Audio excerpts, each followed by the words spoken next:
जीवन बना रे पगला हरे गुण गाई के। जय हिंद दोस्तों, राधे राधे। तो का हाल बा? ठीक ठाक बा नो? एकदम मजा चल जा, एकदम मजे के काम बा, एकदम मस्त रहे के चाहिए। तो वही मस्त में आज हम क्वेश्चन लेके आए बानी, ठीक बा? तो चल जाओ, क्वेश्चन तो बहुत जबरदस्त बा, बहुत बढ़िया बा, ठीक बा?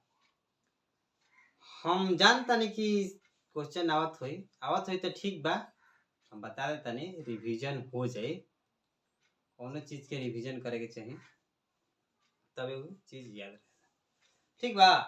तो चल जाओ, हम वही पे आधारित एक छोटा सा क्वेश्चन लेके आ गए बनी, और बहुत बढ़िया बा। मान ज्ञात करे के बा, ठीक बा ना? कुछ नहीं करे के, मान ज्ञात करे के बा। हेडिंग देवल बा मान ज्ञात करे।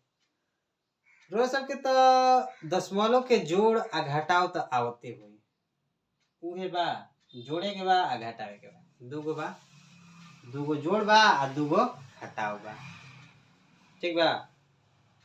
दशमलव के जोड़ आ घटाव, ठीक बा? ये समझे बा।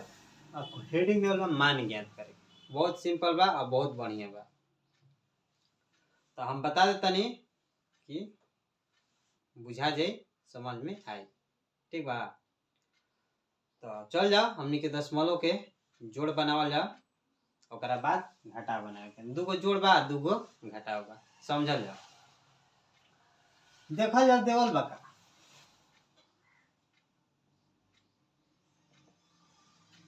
0.48 प्लस 0.37। दशमलव के बाद के अंक के एकक के क के बोले के चाहिए। ये नहीं 0 के दशमलव के बाद 37 बा, तेकरा के 37 ना बोलल जाला, 37 बोलल जाला, एकक वो अंक बोलल जाला, ठीक? तो का बा 0.48 ओकरा बाद 0.37, ये न बा। चल जाओ, जोड़ा ही के बनू तो जोड़ देवल जा। 8 7 15 के 5 हाथ लगल 1 और 4 3 7 1 8 दशमलव बा तो 0 कर दियो। कौनो दिक्कत? कौनो दिक्कत नहीं। दिक्कत हुई तो कमेंट करे करो। कितना गोल 0.85 जोड़ला पे आ गई, ठीक बा? मान गया था हो गई कितना 0.58, ठीक? अब दूसरा का देखल जाओ, दूसरा का जोड़ क्या कहता 9.45 बा, जगह 2.38। चल जा, बहुत सिंपल बा। 9.45 और 2.38, ये न बा। चला जोड़ा ही के न बा, तो कुछ नहीं करे के, जोड़ा जा, जोड़े के बता जोड़ा जा। 8 5 13 के 3 हाथ लगल 1 और 4 3 7 1 8 और दशमलव बा तो दशमलव देता, झंझट हाथ में टेंशन नहीं लेके।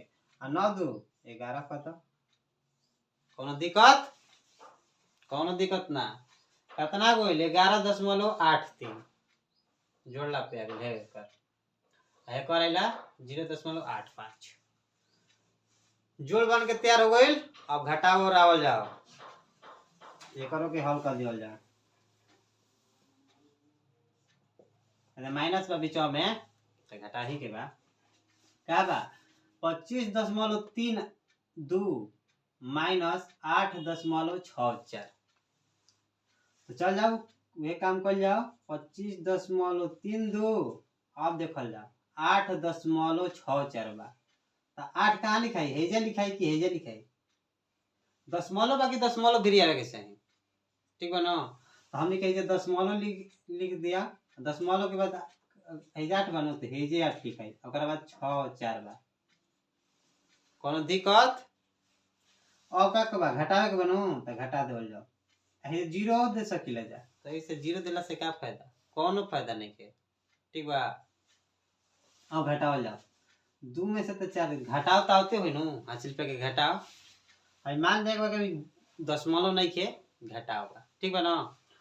अब देखल जाओ हेदे 2 बा हेदे 4 बा तो 2 में से 4 घटी ना घटी का करे के पड़ी हे बगलवा वाला से मांगे के पड़ी तो कितना दी बगलवा वाला 1 रुपया दी कि 10 रुपया दी 10 रुपया दी 10 रुपया दी तो कितना हो जी 12 12 में से 8 गोइल 4 ये कितना बचल 2 2 में से तो 6 ना जाई फिर वही काम करी हई दी तो 10 दी तो 12 12 में से 6 गोइल 6 हो गए ऐसा कितना बचल 4 4 में से तो 8 ना नहीं जाई तो हई एगो दी हासिल दी 1 दी 10 दी 10 दी तो कितना हो जाई 4 न बा तो 14 हो जाई 14 में से 8 गोइल 6 ये दशमलव बा तो दशमलव हो गई कितना हो गई 6.68 आंसर आ गई कितना गई 6.68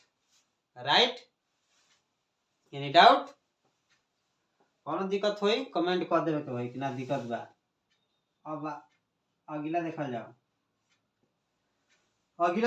अगला बढ़िया बा 84.23 में से 27.08 घटावे के ठीक बा तो चल जा 84.32 आ 27.08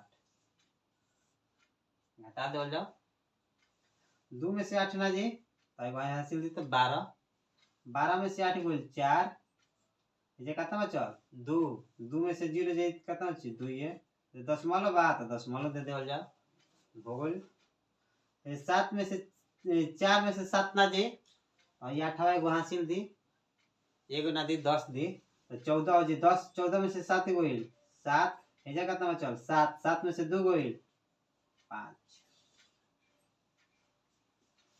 चल जाओ मान ज्ञात हो गई हमनी के क्या ज्ञात करे के रहा मान ज्ञात करे के रहा आई दशमलव के जोड़ रहा आई दशमलव के घटाव रहा तो चल जाओ दशमलव के जोड़ और घटाव बन के तैयार हो गई सीख गनी जा हमनी के जोड़ा हूँ आ घाटा हूँ सीख गनी जा ठीक बा तो चल जा